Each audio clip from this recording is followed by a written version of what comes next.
Begin tonight with a deep divide in this state on a number of big issues. The Siena Research Institute recently polled registered voters asking about everything from mask mandates to crime, the economy, the upcoming governor's race. We're going to discuss all of that, but one issue really stood out.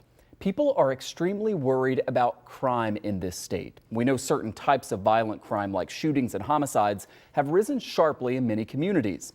Well, 9 in 10 people polled say crime is a serious problem across New York State. More than half of New Yorkers are concerned they may be a victim of crime, and voters say the so-called bail reform law should be amended to give judges more discretion to keep dangerous criminals off the streets.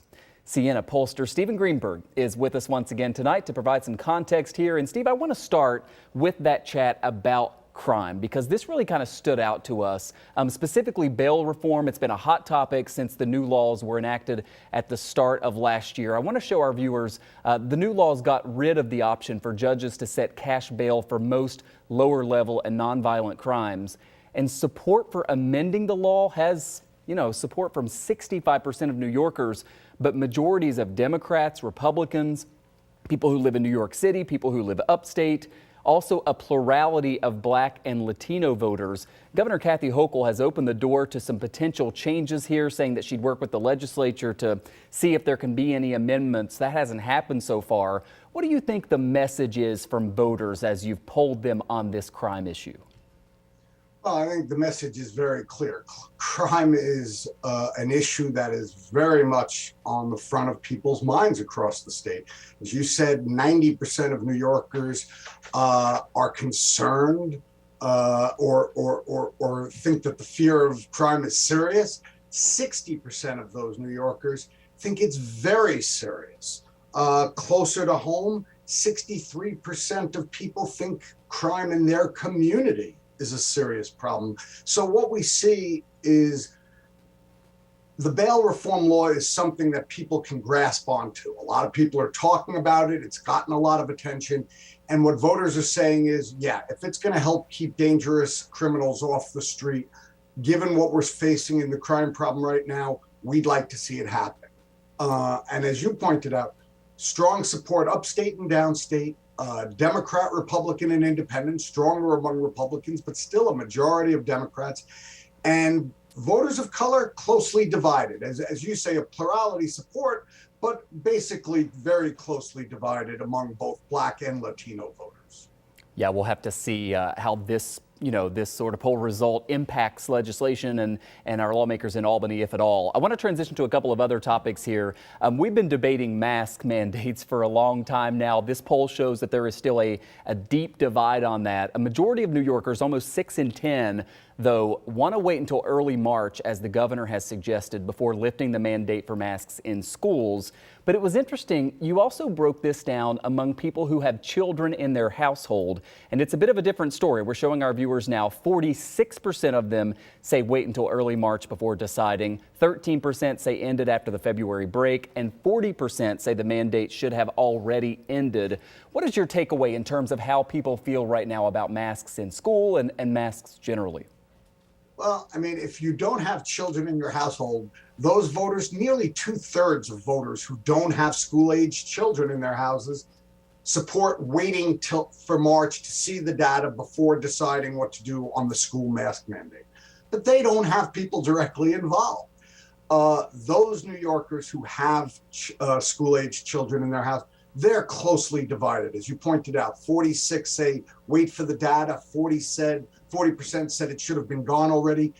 The fear I have is my sympathies are with school officials who have to deal with this issue, because no matter what they decide, nearly half of their constituents, the parents of their children, their school children, nearly half of them are going to be unhappy with whatever every school district decides in terms of masks going forward. It's a really difficult position for them to be in.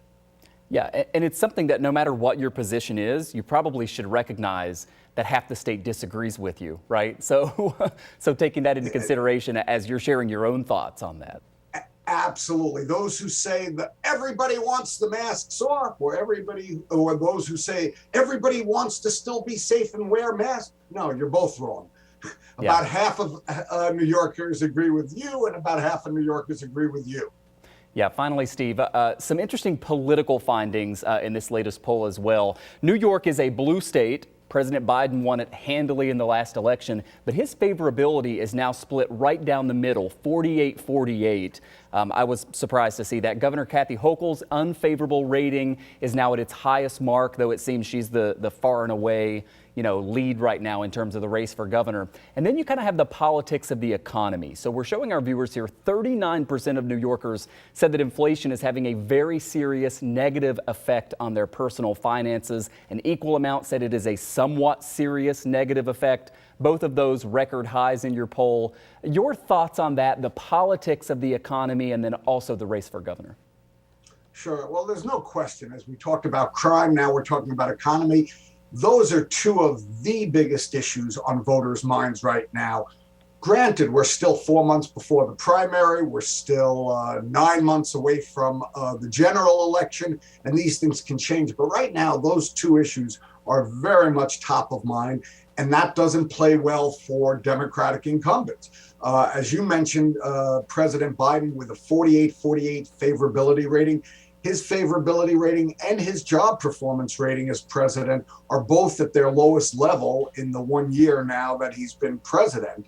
But Governor Hochul continues to do well as she continues to become more known to New Yorkers. Right now, 46% of New Yorkers view Hochul favorably, 32% view her unfavorably. Among Democrats, who are going to have the first opportunity to vote for or against her in June, among Democrats right now, Hochul's favorability rating is 63-17, which is very strong. So Kathy Hochul's in a strong position right now, 4 months out, to win the primary, and also in a strong position because New York is so blue. 50% of the enrolled voters in the state are Democrats. Only 22% of the enrolled voters in the state are Republican. Given that, Hochul's in the catbird seat at this point. Always great to get your insight. Steven Greenberg is pollster with Siena Research Institute. Great to see you again. Thanks for coming on.